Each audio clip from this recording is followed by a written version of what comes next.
Aspiring animators mostly focus on improving their animation skills. And it makes sense, because that is what most schools, courses, and tutorials focus on. And while your animation skills are crucial, they're only one part of what you need to become a working animator in the animation industry. My name is Bas, and I'm working as a freelance 3D character animator and animation lecturer in the Netherlands. I've worked on feature films, commercials, and other animation projects for clients and studios. And I'm helping students and career switchers to prepare for a career in animation. Over the years, I've realized that becoming a working animator requires more than animation skills alone. Here are 5 professional skills that deserve more attention because they will have a major impact on your career as an animator. Visibility and positioning. One of the biggest mistakes I see aspiring animators make is hiding. They have no website, portfolio page, their LinkedIn is abandoned, they rarely share any work online, or they're waiting until they're good enough. And while I completely understand that sharing your work feels intimidating, I truly believe that it's one of the fastest ways to become visible and position yourself correctly in the industry. Think about it this way. Studios and recruiters can't actually hire you if they don't see your work. That's why I encourage my students to share work way before they're actually looking for a job. Not because every post has to be amazing, but because sharing your work helps you get feedback, connect with other artists, and document your growth over time. When I switched careers to animation myself, this truly helped. By sharing my progress consistently, people became familiar with me and my work before I was ready to apply professionally. But visibility isn't enough. You also need to think about positioning. What do you want to be known for? A common mistake I see beginner artists making is sharing a little bit of everything they know. Like modeling, rigging, animation. There's nothing wrong with learning multiple disciplines. But when you're trying to get hired as an animator, I think your online presence and reel should reflect it. If you make it easy for recruiters to understand who you are and what role you're aiming for, the easier it is for them to remember you. But even within animation, there are different directions you can take. Are you more into characters or creatures? Do you want to work for film, game, commercials? You don't need all the answers immediately. But as you discover what excites you most, start leaning into it, because visibility gets you seen, but positioning will help people remember you. So let's talk about networking. Many people hear the word networking and imagine awkward business events and talking to strangers, but it doesn't have to be awkward at all. Think of networking as simply building relationships with people that are already in the industry that you want to be a part of. The goal isn't asking for a job. The goal is to learn. One of the easiest ways is to start attending animation events, festivals, talks, or drinks. If there are no events nearby and you don't want to travel, just connect with people online. You can do this through LinkedIn, Discord communities, social media. But when you reach out to someone, don't immediately ask for a job or an animation review. Instead, introduce yourself, explain your goals, and ask thoughtful questions. How did they get in the industry? What skills do they use the most? What would they advise to someone trying to follow a similar path? Most professionals are far more willing to share knowledge than people realize. I truly believe that more opportunities come from conversations than actual job applications. This lesson was especially important for me because I came into animation as a career switcher. When I started learning animation, I knew nobody in the industry. I wasn't surrounded by animation schools, studios, and I had no idea what level I needed to reach before I could start working professionally. So while I was improving my animation skills, I also started reaching out to people in the Dutch animation industry. I attended events, asked questions, connected with other artists, and slowly built relationships over time. And by the time my animation skills were actually ready for professional opportunities, I already had people in the industry who knew me and understood what I was trying to achieve. Those relationships ended up playing a major role in helping me land my first freelance opportunities. That's one of the reasons why I'm making these videos, to help make your journey into the industry a little clearer than it was for me.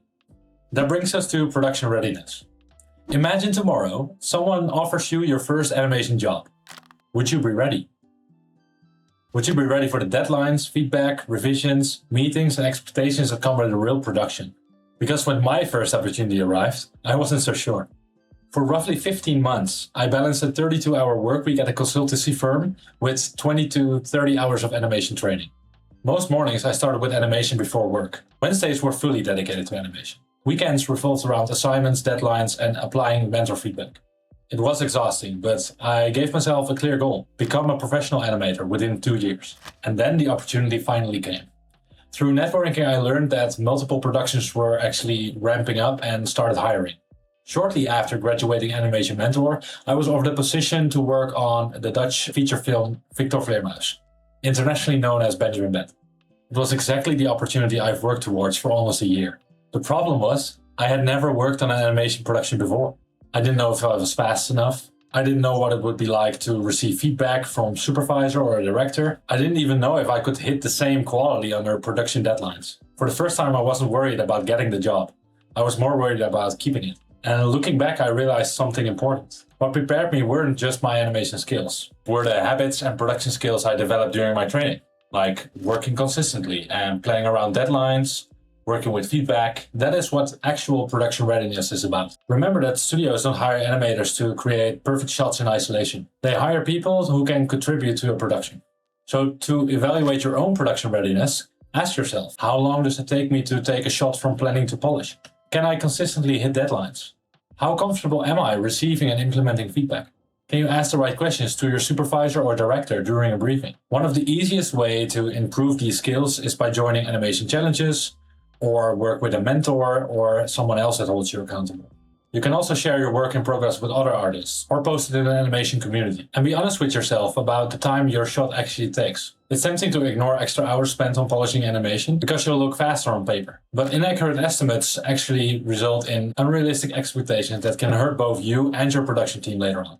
Production readiness will help you succeed when an opportunity comes along. But before anyone gives you the opportunity, they need to be certain you can create value for the team. And that brings us to industry knowledge. When I first started learning animation, I assumed the process was pretty simple.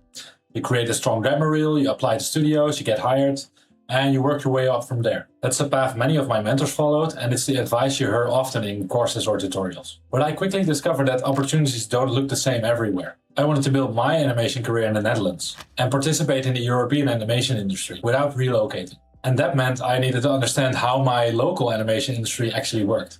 And what I discovered is that many Dutch animation studios operate differently than the large American studios people talk about online all the time.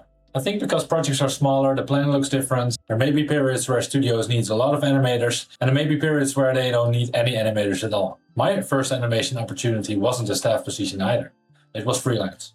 I spent years trying to become an animator, and I spent almost no time trying to become a freelancer. Suddenly I needed answers to questions I hadn't even considered before. Like how to register as self-employed, or how do contracts and invoices work? What rates are realistic? What local taxes apply to my situation? How do I run a business while also improving as an animator? Fortunately, through networking, I was already connected to studio owners, recruiters, and freelancers. So I just started asking questions.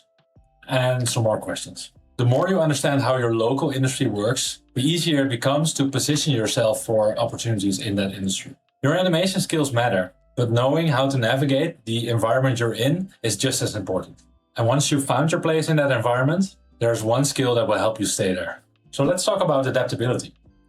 This industry is moving fast, and it will not stop doing so anytime soon. Every time you think you've mastered one thing, something else will come along and make you start learning it from scratch again. It's a humbling experience, and honestly, it's one of the things that makes working in the animation industry fun and fresh. So how do you prepare for something you can't predict?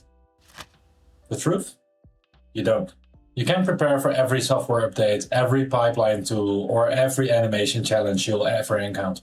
What you can do is getting comfortable with learning.